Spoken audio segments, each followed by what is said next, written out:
Just to let you know, this episode describes scenes of attempted suicide and alcoholism.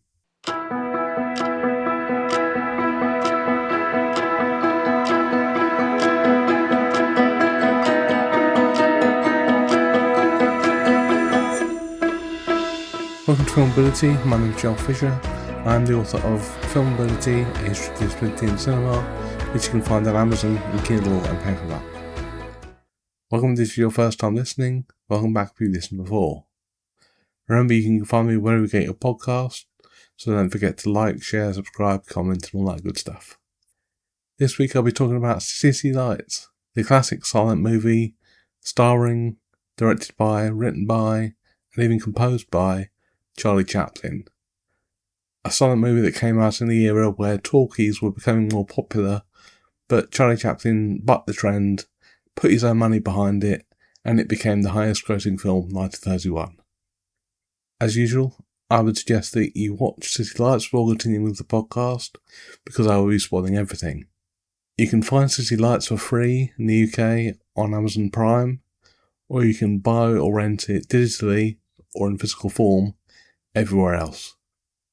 So without further ado, let's get on with the film.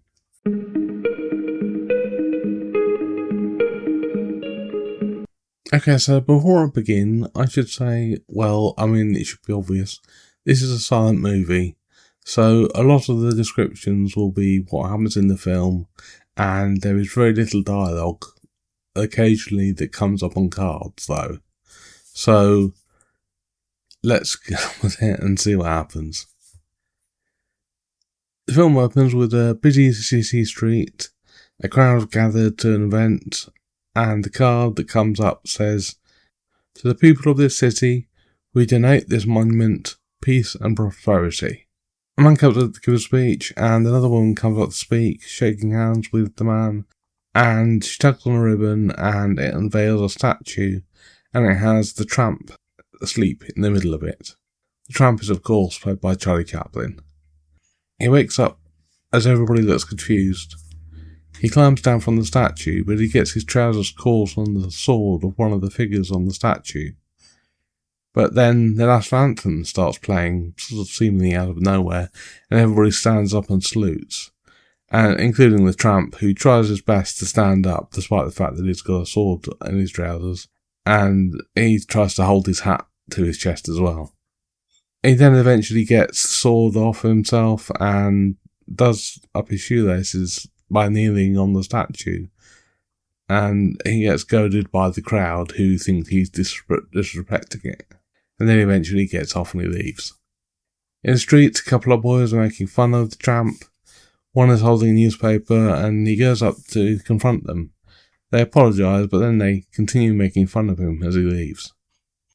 He then sees a statue in a shop window of a naked woman, and takes a little bit of time to admire it. However, as he's distracted, a hole in the ground opens up and a man appears. He's much taller than the tramp, and that encourages him to move on, because he doesn't want any trouble. And the hole that comes up from the ground is probably where there would have been people working underground or in the sewers or something like that. It's hard to tell, really. A blind girl is seen sitting by the side of the road as a car pulls up. The tramp gets out of one of the cars and into another one as he gets to her side of the street. He's about to walk off, but she offers him a flower, and she shows him a couple of flowers, and he picks one, and she hands it to him. But it hits his elbow, and it falls onto the ground, and he picks it up. Then she gets on her hands and knees, and she tries to see if she can find the flower, and the card says, "Did you pick it up, sir?" And the tramp puts the flower in front of her face to show her, but he realises that she can't see. He places it in her hand, and she stands up, finding the lapel in his jacket and putting the flower in a buttonhole as he looks into her eyes. He makes sure she sits down carefully, and as a man walks past, and he gets into his car, and he looks very rich. Another card says, "Wait for your change, sir," and the car drives off. It seems that the blind girl has assumed that the rich man that got into his car was the man who she was talking with. But the tramp is still standing there, and he creeps away slowly. Because he doesn't want her to think that she's been talking to a tramp the entire time. He comes back though as he watches her fill a bucket with water from a nearby drinking fountain, and then he sneaks away. The blind girl is played by Virginia Cheryl, and despite this being framed as a romantic moment, this is a creepy thing to do to anybody, and this wouldn't work in reality. Like everybody else, blind people have a sense of their surroundings. If you ever had the sense that you're being watched in a public place, they're probably right. Not to mention if somebody is right in front of you, or even waving something right in front of your face. Anybody would know there was something, or somebody there. An old woman is making tea at home, and the blind girl comes back home. The card says Grandma, and the blind girl gives her grandma a kiss, and she comes in to wind up the gramophone, pointing it out the window. The blind girl's grandma is played by Florence Lee. Outside, a couple go past, and they say hello to the blind girl, but she looks lonely, like she wishes that she could be with somebody romantically. The next card that comes up says Night. A man comes down some stairs and puts a suitcase on the ground. He opens it and pulls out a length of rope, tying a noose and putting it around his neck. The tramp then comes down the stairs as well and sits on a bench that's in the area, and he smells the flower that he got from the blind girl. All the while, the man with the noose around his neck is staring at him. Then the man brings out a large rock from his suitcase, and he ties the rope around it. It seems that he's going to try and drown himself. The tramp stops him though, and the man drops the rock on the tramp's foot. The tramp then takes the noose from around the man's neck, and it looks like he's had a bit too much to drink. The tramp starts talking, and a card comes up and says, "Tomorrow the birds will sing," so he's trying to convince him not to kill himself. But the man starts crying, and the tramp continues talking. And another card comes up and says, "Be brave, face life," changing his tactic maybe to encourage him not to end it all. And he tries to console the man, but another card comes up that says, "No, I'll end it all." And he takes the rope off the tramp, and he goes to put it around his neck, but he puts it around himself and the tramp, and he picks up the rock, throwing it in the river, pulling the tramp down with it into the water. The man then realizes what is done, and he sits down on the bench, taking off his jacket and shoes, and holds out his hand for the tramp as he flails about in the water. But the tramp then pulls him in with him, and they both struggle to get back onto dry land and shake hands while they're both dripping wet. The man then goes to get his jacket, but as he's bent over, he pushes the tramp back into the water and tries to help him out as he did before, but they both end up falling in again, and they help each other get it out of the water. A card comes up that says, "I'm cured, you're my friend for life," and the tramp helps him to stay steady before he falls back into the water again. Another card comes up that says, "We'll go home and get warmed up," and a policeman arrives as they make their way back up the stairs, but not before the tramp picks up the flower that he left on the bench, and they leave. The tramp's new friend is known as an eccentric millionaire, and he's played by Harry Myers. At home, the eccentric millionaire welcomes the tramp to his house, and his butler gestures to take his hat, but the tramp misunderstands for a second, and then the butler takes the hats of both the men. The eccentric millionaire talks to his butler, and a card comes up that says, "Any news?" and the butler shakes his head. And another card comes up that says, "Only that your wife sent for her baggage, sir." And another card comes up that says, "Good." The butler leaves, and the eccentric millionaire goes to a cabinet, throwing a picture of his wife across the room, and brings out a bottle and glasses. The card that comes up says, "Here's to our friendship," and they talk for a while, but while they're talking, the eccentric millionaire is pouring the alcohol from the bottle into the tramp's trousers, and although the tramp is making polite conversation, he's perhaps started to feel it. He then takes a sip of the drink and coughs as it's very strong, and he looks down to realise what's happened to his trousers, and the eccentric millionaire realises that the bottle is empty. The eccentric millionaire then goes to get another bottle and pours it for the tramp. They both take a big gulp, but the eccentric millionaire is again pouring the drink into the tramp's trousers. He pours the tramp another drink and is surprised to see yet another empty bottle, so he goes to get another one while the tramp sits down. But the butler tells him off as he's making a mess because of all the alcohol that's on his clothes. And the eccentric millionaire comes back to pour the tramp another drink, and they're both getting rather tipsy by this point. And the tramp puts his drink in his front jacket pocket, but hands the glass to the butler, who leaves the room. The tramp then sees the piano, but decides against playing it, so he sits across the room in another chair and starts to light a cigarette. The eccentric millionaire gets angry though, and he takes out a gun from a desk drawer, and it seems like he might try and end it all again. And the tramp goes to stop him, and they start to talk as they did before. But the gun goes off, and it startles him, and he dives into the sofa. The tramp then goes over to the eccentric millionaire and whispers something in his ear, and the card that comes up says, "No, I'll live." So it seems that whatever the tramp has said has once again saved his life. And the eccentric millionaire starts laughing. And the butler comes in and the card says, "James, the Rolls Royce will burn up this town." And both he and the tramp start getting changed for their night out.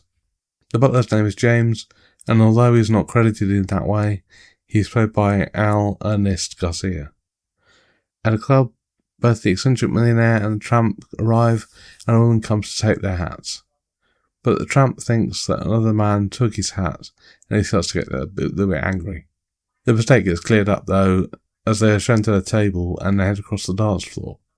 But this causes the tramp to slip, because the dance floor is not made for walking, it's made for dancing. But then the waiter and the eccentric millionaire help him through, and they sit down.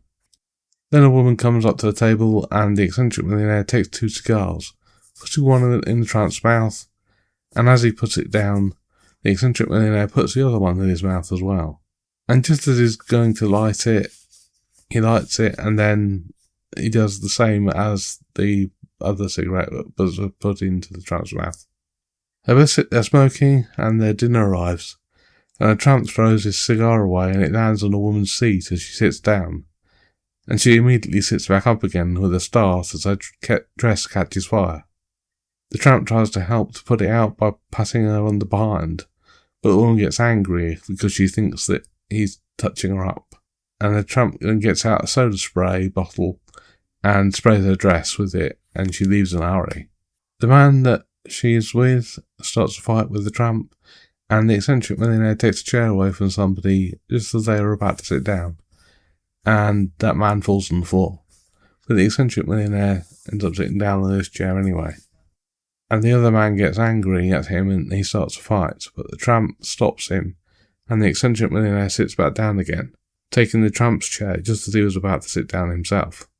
People then start to celebrate. There are streamers, there is a big noise and things going on as the eccentric millionaire and the tramp get to their seats, and they're both served spaghetti. The tramp then starts to idly eat one of the streamers that has been thrown across the room, thinking that it's spaghetti. And then as he realises, he just keeps on eating as it goes higher and higher, and ends up standing up as he's following the streamer. The eccentric millionaire then helps him, and they both sit down to eat again. A passionate dance then starts on the floor, and one of the dancers throws his partner across the floor, and she lands by the tramp, and he gets up, not thinking that it was a performance. And he starts to fight with the male dancer, but it gets sorted out quickly, the mistake, and he sits down. People are all dancing and having a good time, and a woman comes to dance near their table. And the woman from before, whose dress caught on fire, comes back. And because the tramp wants to dance, he grabs her and whisks her off into the dance floor. And it's very much like he's just taken hold of her and he's just having a good time. It doesn't matter who's there. And then a card comes up saying, "Early morning, homeward bound." The two men come out of the club and they get into the eccentric millionaire's car and drive off. But it's the eccentric millionaire who's driving and he's really drunk. A car comes up that says, "Be careful how you're driving." Another car comes up that says, "Am I driving?" That's a good little joke. It's probably the only joke in this that's not visual, but it's funny. Then the tramp takes the wheel and switches seats as they get back home. They get out the car and a car comes up that says, "I like your car."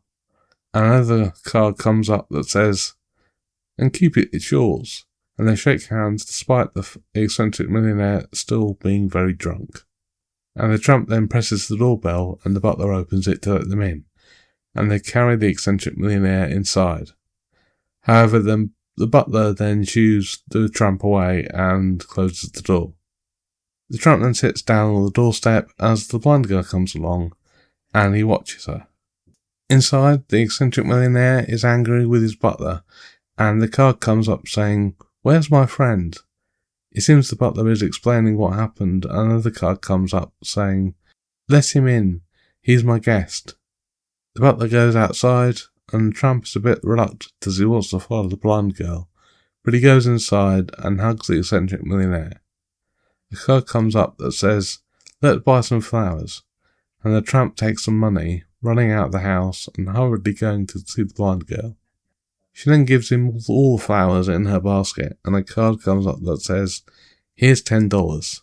I mean, that's probably quite a lot of money in those days, and quite a lot of flowers, I suppose, so it's a very nice gesture.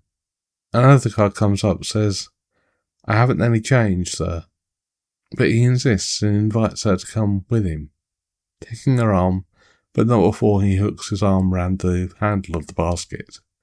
They get to the house, and the butler is there waiting for them, and a card comes up that says, "James," and the tramp gives him the flowers, and another card comes up that says, "Take these inside, I'll be right back," and the tramp dismisses him, inviting the blind girl to get into the car, and they drive off.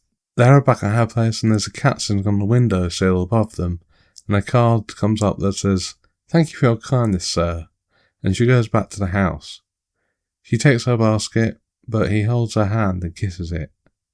A card comes up that says, "May I see you home again?"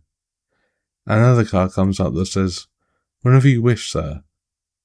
She goes inside and holds her hand to her chest as she's happy, and the tramp sniffs the flower outside. However, the cat then knocks a plant pot off the windowsill and hits the tramp on the head. Hearing the noise outside, the blind girl goes to see what the problem was as she appears by the window.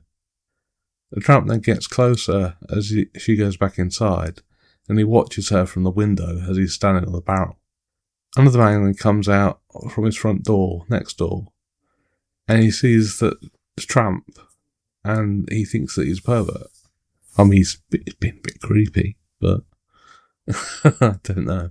And he starts to tell him off, but the tramp is surprised by this, and he stumbles, tipping the barrel, which is full of water, around the man's front doorstep, which is below street level, so it's sort of causing a flood. But the tramp then hurries off and gets to his car and drives off. A card then comes up that says, "The sober dawn awakens a different man." And inside his house, the eccentric millionaire is awoken by his staff, and he realises that he's holding a large bunch of flowers, and he puts them down. A tramp then arrives at the house, and inside the eccentric millionaire talks to his butler, and a card comes on that says, "I'm out to everybody." The butler tries to get rid of the tramp, but he rings the doorbell again, and the butler goes out to the eccentric millionaire, and a card comes up that says, "Whoever he is, get rid of him," and he goes upstairs. The butler then goes back out to get rid of the tramp, but the tramp slips past him and goes inside, although he's quickly thrown out again. A man then comes up to the tramp and lights a cigarette, and walks off. And the tramp then sees another man smoking a cigar, who walks off, and the tramp gets back into his car and he follows him. And he pushes him over and takes his cigar. Getting back into his car, he drives off. And for those who aren't sure why he did that, including myself at first, it's because smoking and having a cigar like that was seen as a status symbol and a sign that he was richer than he actually is. He drives back to the eccentric millionaire's house, but he doesn't recognise the tramp, and he gets back into his own car and he drives off, leaving the tramp by the road. At her place, the blind girl is talking about the tramp, and a card comes up that says, "And then he brought me home in his car." The grandma's then cutting bread, and another card comes up that says, "He must be wealthy." And another card comes up that says, "Yes, but he's more than that." And she looks happy. Another card then comes up that says, "That afternoon." In the street, the eccentric millionaire comes out of a bar and he's drunk. He sees the tramp standing out there in the street, and he recognises him, and a card comes up that says, "My friend." And he kisses him on the cheek, shakes his hand, and the card comes up that says, "Come on home, I'll give you a swell party." And then they get back into his car, but with the tramp driving this time. And I've got to say, Harry Myers, brilliant drunk acting, very funny. And then a card comes up that says, "The party." The eccentric millionaire has indeed thrown a party, and the tramp is sitting on the sofa as he's being served food and drink. He goes to tuck into what he thinks is a melon with a knife and fork. It turns out to be a bald man's head, and then he's offered the melon, which is similarly decorated as the bald man's head was. A woman then sits down next to the tramp and gives him a small whistle. He starts to blow on it, but then she pats him on the stomach and he swallows it and starts whistling while he's hiccuping. Everybody sits down, and it seems that someone's going to do a performance. They're going to start singing. And as he's about to sing, he's interrupted by the tramp, who is still whistling and hiccuping. He tries to stop himself, but it's no good, and people are starting to get annoyed. The tramp then leaves the house, still hiccuping, and sits on a bench outside. A passing taxi thinks that he's calling for him, and when the tramp explains the mistake, he angrily leaves. And then the dogs turn up because he's whistling, and they start jumping on him.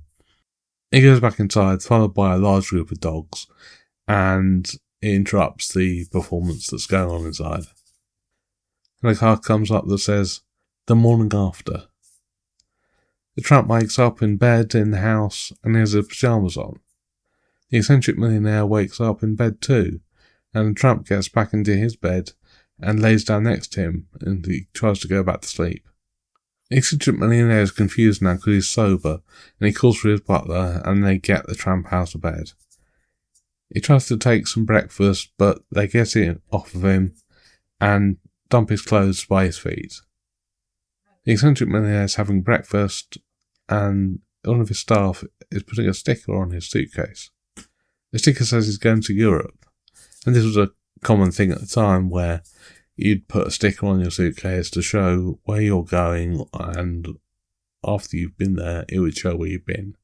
The eccentric millionaire gets up, and a card comes up that says, "I'm sailing at noon, so hurry." And the tramp has got dressed and is making his way into another room where a group of partygoers are just waking up. He takes a banana from the fruit bowl and gets thrown out by the butler, and he starts eating the banana as he walks off. In the street, the tramp goes to where he knows the blind girl would be working, but he can't find her. So he hurries back to her place and sees a doctor is visiting. Inside, the doctor is taking her temperature, and a card comes up saying she has a fever and needs careful attention, and the tramp is sitting on the steps outside. A card comes up that says, "Determined to help the girl, he found work."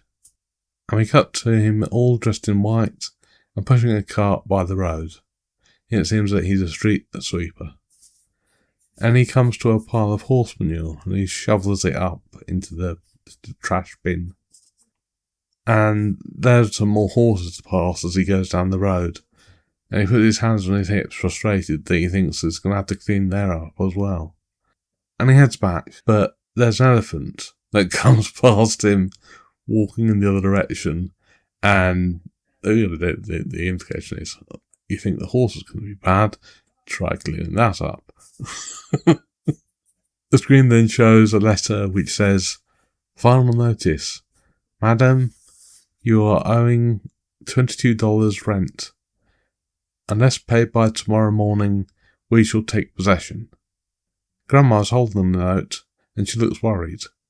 The blind girl comes out of her bedroom and looks much better.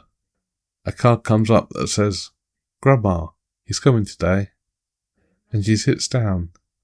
She touches her grandma's face, and a card comes up that says, Grandma, what's wrong? And she's noticed that her grandma's face is wet from crying. Grandma then takes the letter off the table and puts on a shawl, coming back to her granddaughter. Another card comes up that says, Grandma, I wish you'd met him. You'll never hear when he calls. And her grandma leaves. And then a card comes up that says, lunchtime. The tramp is at work, and he dusts off his jacket in front of a co-worker who complains at him. The tramp then goes to wash his hands and puts the soap down on the barrel. And his co-worker starts to put out his things for lunch on the same barrel, and the tramp accidentally picks up a piece of cheese which the man has put down, and he mistakes it for soap. He then realizes what it is, and he throws it away, picking up a real piece of soap, washing his face, and then putting it back down. But his co-worker hasn't realized, and he starts grating something onto the soap and puts it between two slices of bread and bites into it. And he's coughing because he's just nearly swallowed a piece of soap. A card then comes up that says, Have you seen the soap? And his co-worker gets angry at him, shouting as the tramp gets changed, and there's even bubbles coming out of his mouth. The tramp then laughs and tries to even catch a bubble as they're coming out of his mouth, and the foreman comes out. He shows the tramp a watch, and a card comes up that says, Be back on time, and the tramp leaves. The tramp's co-worker is played by Albert Austin. He was a regular contributor to Chaplin's work. Another card that comes up says, To play the part of a gentleman without the millionaire was difficult, but he did his best. The tramp comes to see the blind girl, and he kisses her on the hand, and puts his hand on her forehead to see if she's feeling better. And he puts a brown paper bag down on the kitchen table. He brings out some fruit and vegetables, and even a goose which has been plucked, and is, it's very much dead. He then picks up a newspaper, and the headline reads, Vienna doctor has cure for blindness. Thousands journey from all parts of the world. Free operation for poor. Miraculous work of surgeon astounds the medical profession. And here we come to the MacGuffin of the film, and something that perhaps comes in a little bit later than the audience may have expected. So far the film has shown that the blind girl is a person who has a life and wants to have more, but it hasn't been because of her disability. The revelation is saying that all her problems could be solved if she wasn't disabled, and this Hadley Plays news article, which clearly explains everything, is exactly what she needs. It does give a clear direction for the rest of the film, but the erasure of her disability shouldn't be the answer. She holds his hand, and a card comes up that says, Wonderful, then I'll be able to see you. The tramp is happy that she's happy, but briefly there's an expression that comes across his face that it seems that he's wondering if that's going to not work out too well for him. He then picks up the things that he got for her and puts them into the kitchen. He comes back and they talk, and she shows him her knitting, and she gives him some wool to hold, and he puts it around his hands in a loop and holds it out for her. And she grabs a thread and tries to wind it in, but it seems that the thread is coming from his jacket, not from the wool. But it's still working, and she's winding it around her fingers. And then he realises what she's doing and doesn't have the heart to tell her, so she keeps going. And he even helps her when the thread gets stuck, and he just keeps unravelling. And although his friend is a joke, it's a joke at the expense of the blind girl, something that has not happened up until this point. The tramp doesn't want to hurt her feelings, so he lets her keep unravelling the thread that's coming out of his jacket. However, this kind of treatment tells the audience that he sees her as disadvantaged because of her disability, and doesn't want to add any hardship on top of that. In reality, I would imagine if a mistake like this was quickly pointed out to a blind person, then they would laugh. They would understand how these kinds of things may happen, and they would move on. Treating a disabled person like any misfortune might break them emotionally is only infantilizing them and treating them like with kid gloves, which no disabled person wants.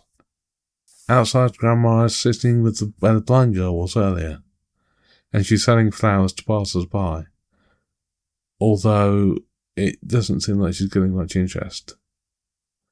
At home, the blind girl is still winding the thread, and it's now in a big ball, and she's finally finished. She puts the big ball of string in her basket, and he picks up the real wool and puts it on the shelf.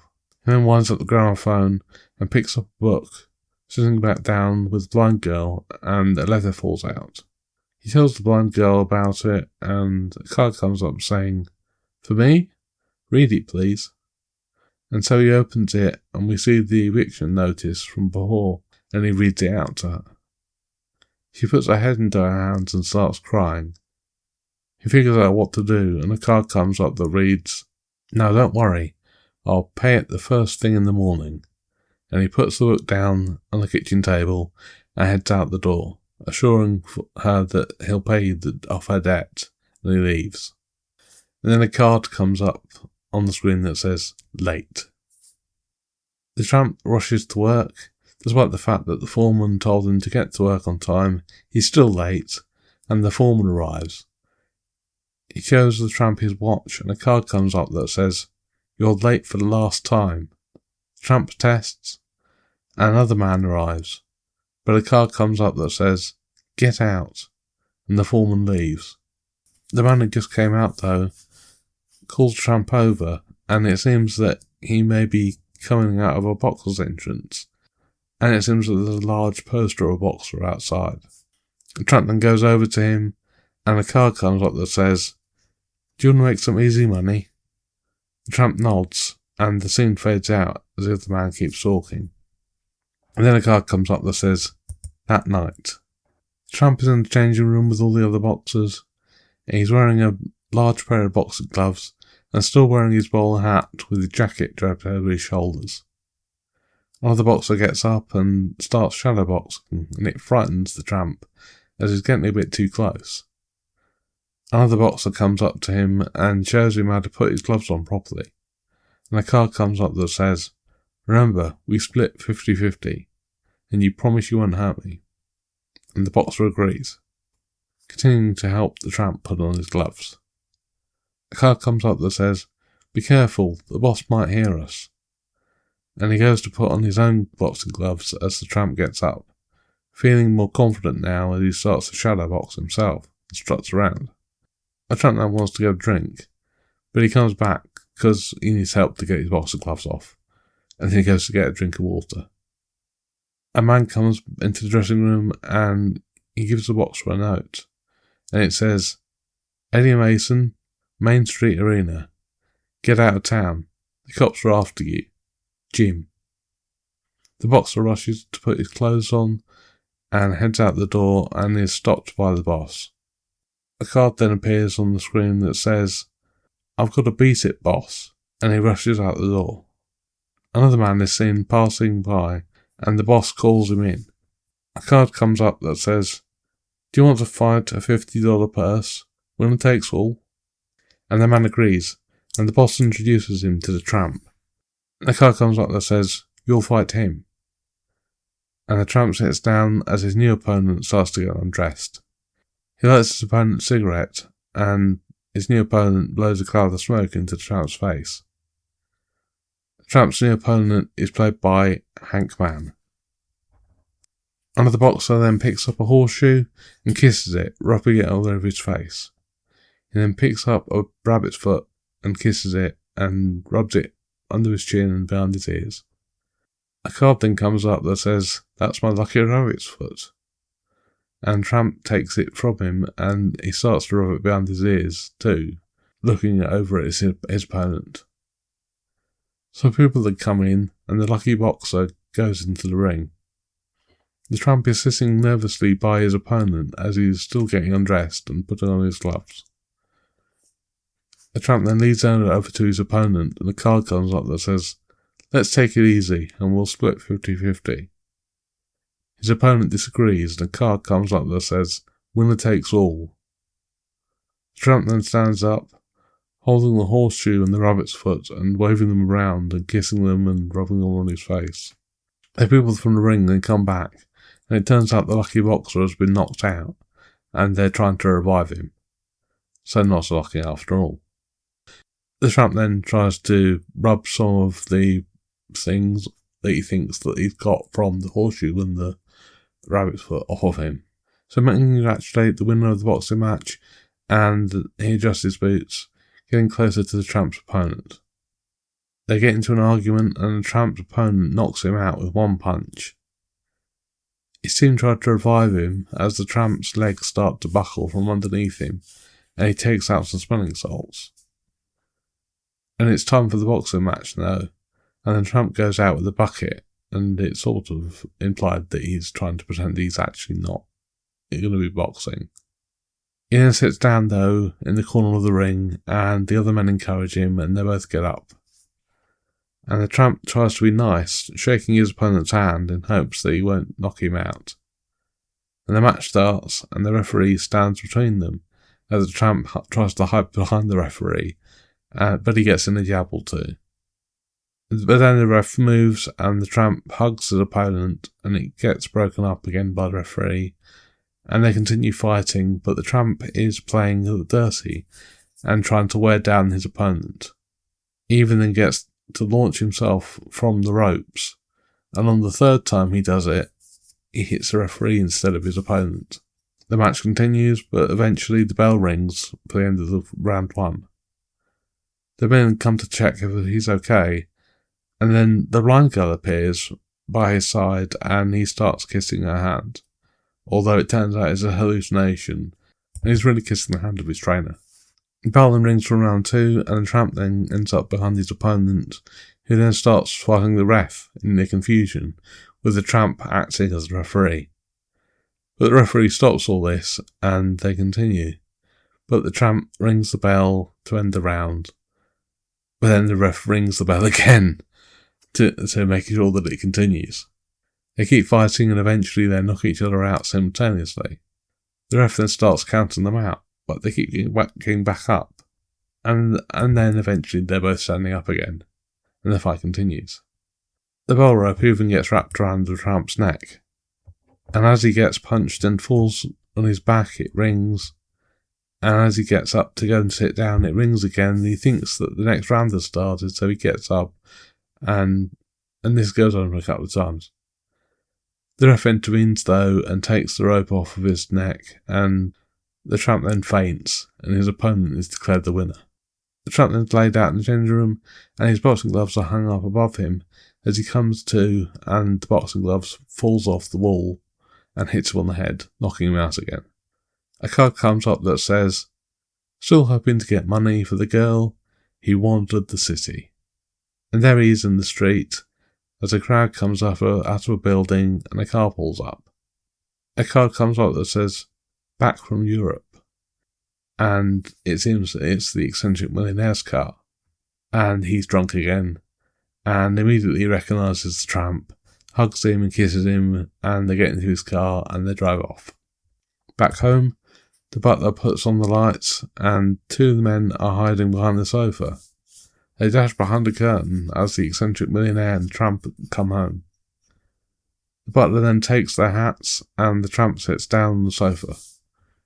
He's brought a drink by the eccentric millionaire, and he doesn't want it at first, but a card comes up, and it says, "Now don't worry about the girl, I'll take care of her." And he takes it out of his wallet, and another card comes up that says, "Will $1,000 be enough?" And I mean, if $10 was quite a lot in those days, imagine what 1,000 was. The tramp then kisses the eccentric millionaire and looks very happy. The eccentric millionaire wags his finger at Tramp for kissing him, but he hands him some notes, as the men behind the curtain are watching. The tramp then puts the notes away, and as he's putting them into his pocket, he finds a gun by his feet, which had probably been dropped by one of the men. He then shows it to the eccentric millionaire, but he doesn't know where it came from, so the tramp just puts it behind the sofa. And one of the men comes out, holding a blunt weapon, and he approaches them from behind. But just as it looks like he's going to make a move and hit them, the eccentric millionaire turns back and takes the gun. But the tramp wrested it away from him, because it seems that whenever the eccentric millionaire is drunk, he wants to end his life. The thug behind the sofa then appears, and just as he's about to hit them, the tramp turns again with the gun and forces the man to hide. The tramp then puts the gun away in a drawer, and he sits down to talk to the eccentric millionaire. But then the thug takes the opportunity and hits the eccentric millionaire on the head, knocking him out. And they both come for the tramp, and he picks up a phone and a card comes up saying, "Police, help," and he ends up chasing them out of the house. The tramp then goes outside and is met by a policeman who thinks that he is the robber. They go back inside and see the eccentric millionaire knocked out, and the butler talks to the police officer. The card comes up saying, "He's been robbed, search that man." And before he makes his escape, the police officer gets out his gun and searches the tramp.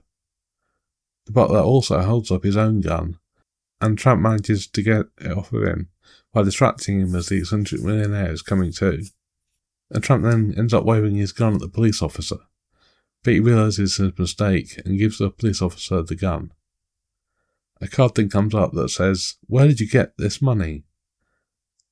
The tramp then says that the eccentric millionaire gave them the money as we saw earlier, and he kneels by him, and a card comes up that says, "Tell him you gave me that money." And the eccentric millionaire looks confused because he's sober now, and a card comes up that says, "Who is this man?" The police officer grabs the tramp and pulls him away, but he makes his escape and turns out the lights, and the police officer fires his gun. Sirens are blaring outside, and a group of police officers come to the house, but as the tramp is making his way out, he shows them inside and closes the door, and he runs away. Back at the blind girl's place, the tramp arrives and he gives her the money that the eccentric millionaire gave him, and a card comes up saying, "This is for the rent," and he points to the rest of the money, and a card comes up that says, "This is for your eyes." She refuses at first, but she thanks him and kisses his hand, and he goes to wind up the gramophone.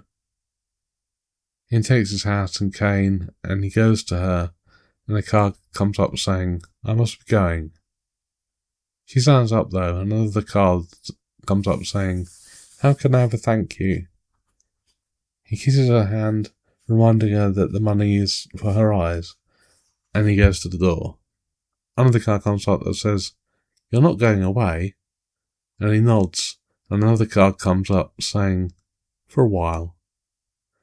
And another card comes up that says, "But you're coming back," and he nods, saying goodbye, and he leaves.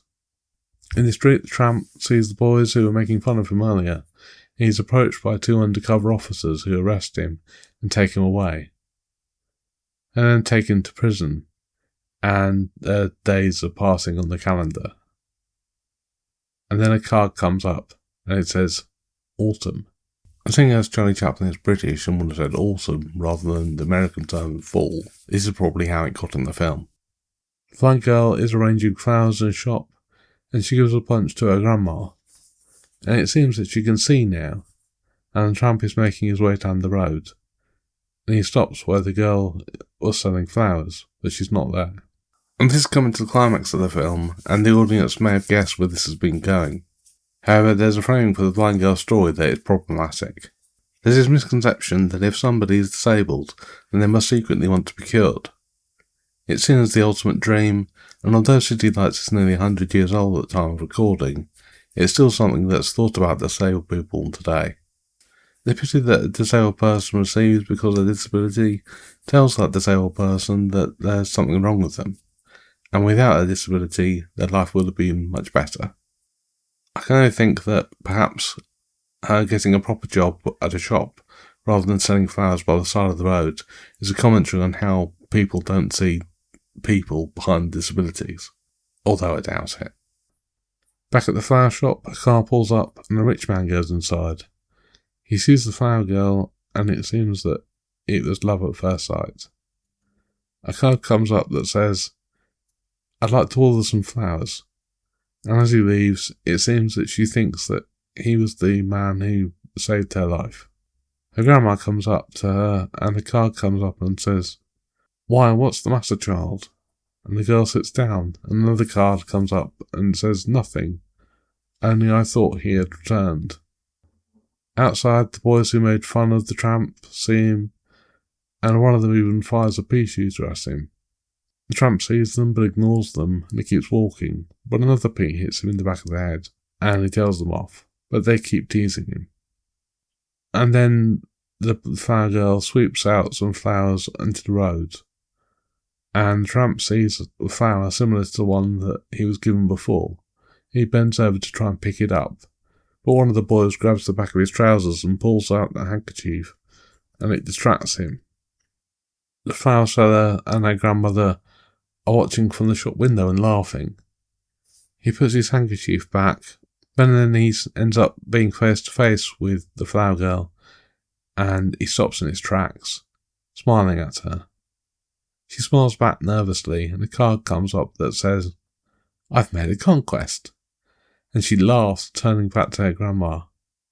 He's still smiling at her though, and the petals from his flower that he picks up are slowly falling on the floor, and he starts to walk away. She then notices them falling on the floor, and she holds up another flower, offering it to him.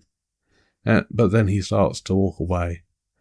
She comes to the shop door though, and offers him the flower.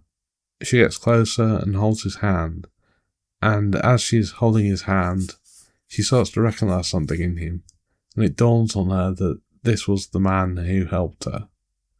A card then comes up saying, "You?" And he nods.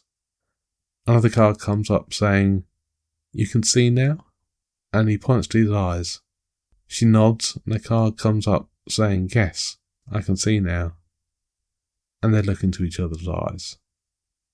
So a very ambiguous ending. It could be the start of a beautiful relationship, or she could be repulsed by the hairy tramp who tried to help her. I don't know. Go for the romantic one if you want to, it's fun. And that's the film. Up next, I'll be giving you an overall idea of what I think of the film, and what I think it might mean for a non-disabled audience.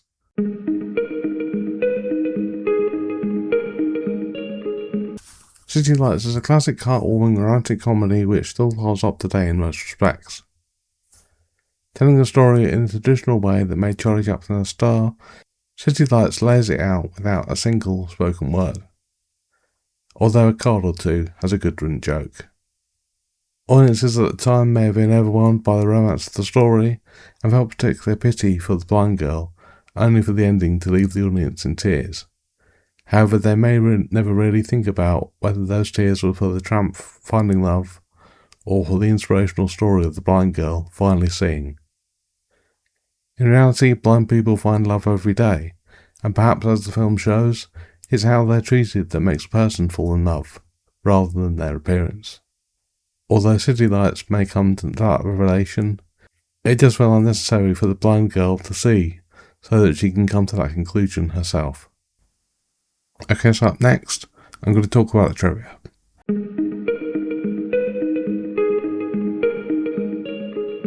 Okay, so to start off, City Lights was a revered and highly successful movie, and it's made a lot of the top lists of various organisations and publications, so I'm going to go through a few of those now. It's included among the American Film Institute's 1998 list of the top 100 greatest American movies. It was included in the American Film Institute's 2000 list of the top 100 funniest American movies. It was included in the American Film Institute's 2002 list of the top 100 greatest American love story movies. And it was included in the American Film Institute's 2005 list of 250 movies nominated for AFI's 100 Years of Film Schools. And in 2007, the American Film Institute ranked this as the 11th greatest movie of all time. In 2008, This film was also voted on the American Film Institute's list of 10 best romantic comedies of all time. And this film is also included on Roger Ebert's Greatest Movies list. And the British Film Institute has included it in their top 50 list of Critics' Top 50. And it was included among the 1001 movies you must see before you die, which is edited by Stephen Schneider. And the film is also in the official top 250 narrative feature films on Letterboxd. And now I talk a little more about the making of the film. At one point, Charlie Chaplin considered German actress Camilla Horn for the blind girl part.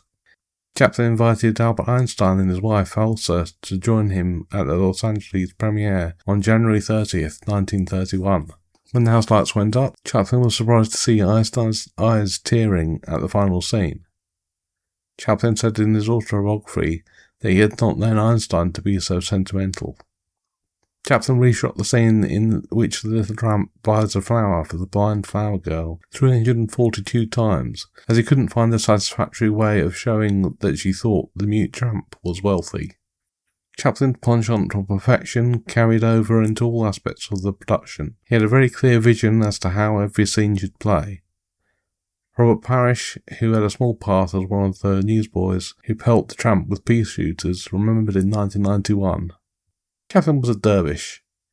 He would blow a pea from the pea shooter, play both my part and the part of Austin Jewell, the other newsboy. He would then run over and react as the tramp being hit by it. Then back to the newsboys and blow another pea. He would then play Virginia Cheryl's part of the blind girl. Then he was the tramp. Then he would instruct what the background people should be doing. Everyone watched as he acted out all the parts for us. When he felt it had all worked out, he reluctantly gave us back our parts. I believe he would much rather play them all himself, if he could. One of Chaplin's most joyous times came during the famous boxing match scene. The filming of the boxing scene was the only social life we had at the studio, recalled Virginia Cheryl. Charlie must have had over 100 extras present, and he encouraged his friends in town to come and watch. Everyone loved boxing in Hollywood in those days, and Charlie was so funny in the ring. The boxing scene became sort of a party in the studio. Charlie loved every minute of it. And of course, this is one of Charlie Chaplin's personal favourites out of all his films. Winston Churchill visited the set, and Charlie Chaplin took a break to make a short film with him. At one point, Virginia Cheryl came back to the set late from an appointment, keeping Chaplin waiting. Chaplin, whose relationship with Cheryl was not friendly, fired her on the spot.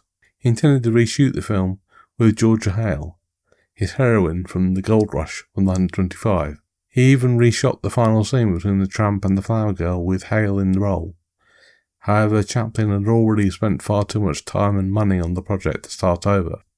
Knowing this, Cheryl offered to come back to work, at double her original salary.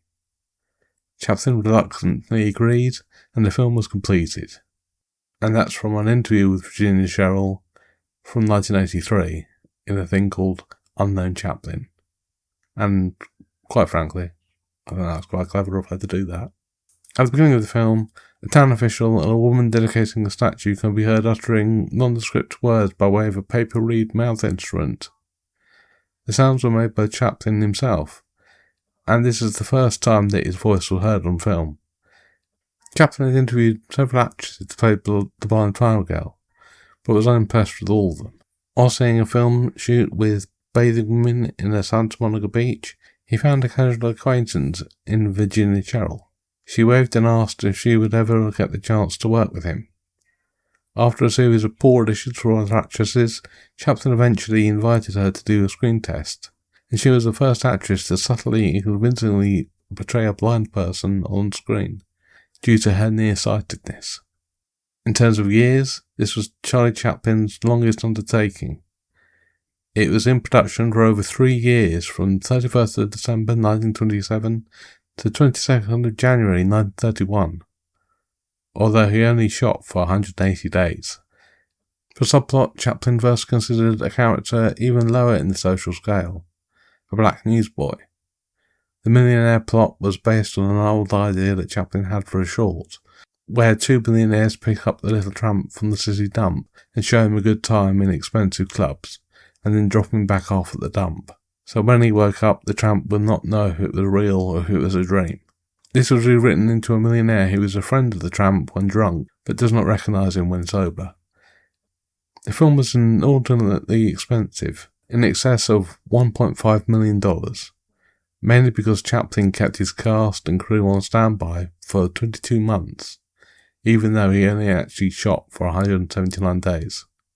Before it was released in theatres, Chaplin had a secret sneak preview screening in downtown Los Angeles. Unfortunately, it was an experience that he described as ghastly, because our film was thrown on the screen to a half-empty house. The audience had come to see a drama and not a comedy, and they did not recover from this bewilderment until halfway through the picture. There were laughs, but feeble ones. Some of the audience members even walked out in the middle of the film. According to Chaplin, I left the theatre with a feeling of 2 years' work and $2 million had gone down the drain, and that was from his autobiography. During the premiere, the theatre manager, H.L. Guminer, was justifiably proud of his gorgeous new state-of-the-art Los Angeles theatre. Unfortunately, he had terrible timing. To Chaplin's horror, the theatre manager had the film stopped halfway through. Before continuing further with his wonderful comedy, boomed the voice over the loudspeaker to a bewildered audience. We would like to take 5 minutes of your time and point out the merits of this beautiful new theatre. Charlie was livid. I couldn't believe my ears, he said. I went mad. I leapt from my seat and I raced up the aisle. Where's that stupid son of a bitch of a manager? I'll kill him. The audience was on Chaplin's side as well. They began stomping their feet, calling out, and eventually booing the poorly timed intrusion. Finally getting the message, the manager stopped, and the film started back up again. Production was delayed on several occasions while shooting city lights, and in 1929, one break lasted 62 days. One of Chaplin's friends, the famous illustrator Ralph Barton, was on set during the day of the filming of the scene where Charlie and the blind girl meet. His home movies, which appear in Unknown Chaplin, as I mentioned earlier, are the only known behind-the-scenes footage of Chaplin at work in costume as the tramp. According to his autobiography, Chaplin was angered over United Artists' lack of pre-release publicity and decided to exhibit the picture himself. He spent his own money to rent the George M. Cohan Theatre and took out half-page advertisements to publicise the fact. The plot gradually grew from an initial concept Chaplin had considered after the success of The Circus from 1928, where a circus gang goes blind and has to conceal his disability from his young daughter by pretending that accidents due to his inability to see are pratfalls. Charlie began shooting the film in 1928. Convinced the sound was just a passing fad, he decided to stick with his trademark pantomime style. However, halfway through the production, he realised that talkies weren't going away, so he shut down the film and tried to figure out how to incorporate sound.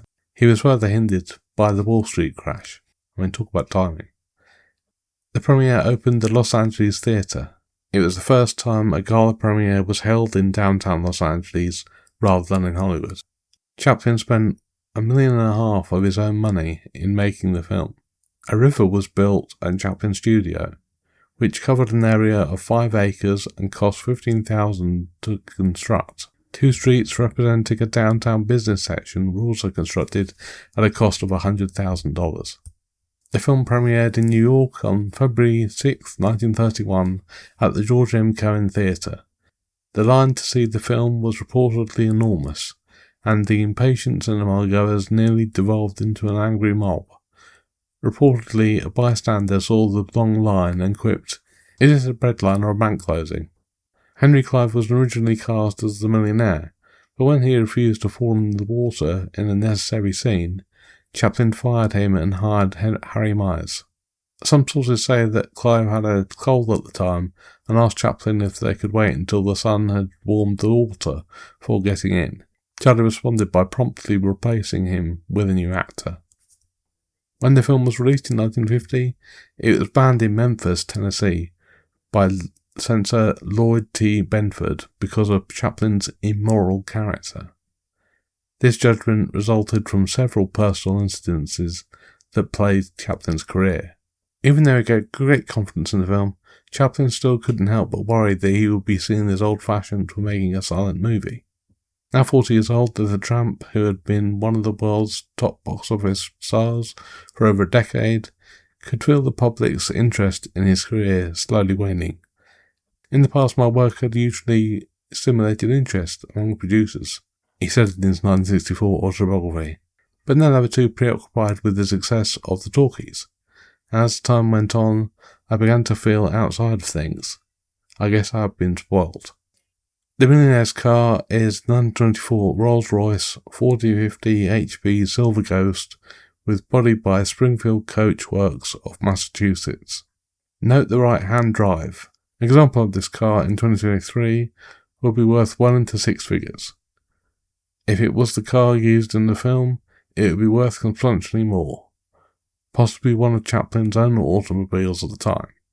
To remind sound-orientated audiences of what to expect from the film, Chaplin billed the film as a comedy romance in pantomime written and directed by Charlie Chaplin. The superstitious boxer was played by American Vic Alexander, who had been an actual professional boxer before turning to acting, and I think that shows in the bit where he's shadowboxing. You can see that he's had experience. The opening scene involved up to 380 extras and was especially stressful for Chaplin to shoot. During this part of shooting, construction was being done at Chaplin Studios because the city of Los Angeles had decided to widen La Brea Avenue, and Chaplin was forced to move several buildings away from the road. The film was selected for preservation into the National Film Registry by the Library of Congress in 1991 for being culturally, historically, or aesthetically significant.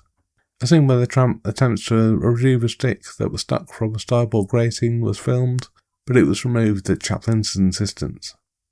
The 20-year-old Virginia Cherrill, who was chosen for the lead despite having never acted before, worked with no script and acted out of all the parts of the other actors. Psychologist Stephen Wiseman has hypothesized that the film is highly autobiographical, with the blind girl representing Chaplin's mother, while the drunken millionaire represents Chaplin's father. Wiseman also compared many of the film's sets with locations from Chaplin's real childhood, such as the statue in the opening scene resembling St. Mark's Church on Kennington Park Road, and Chaplin referring to the waterfront set as the Thames Embankment. And finally, the $10 that the Tramp gives the blind girl would be worth $220 today. Someone, the millionaire, gives the Tramp $1,000, it would be worth $2,200.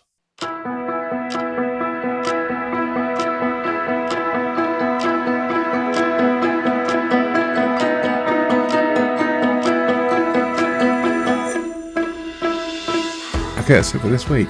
Next week I'll be talking about The Night Clerk, a film about a man with Asperger's syndrome who works in a hotel who witnesses a murder over a security camera. If you'd like to contact me, you can do so via Bluesky at bluesky.com/film-ability. You can also email me at film-ability@outlook.com. And if you'd like to make a contribution to the things that I do here, you can find me at Patreon at patreon.com/film-ability. You can also find my book at Amazon on Kindle and paperback called Filmability, A History of Disability in Cinema. Thanks for listening, and I'll see you next time.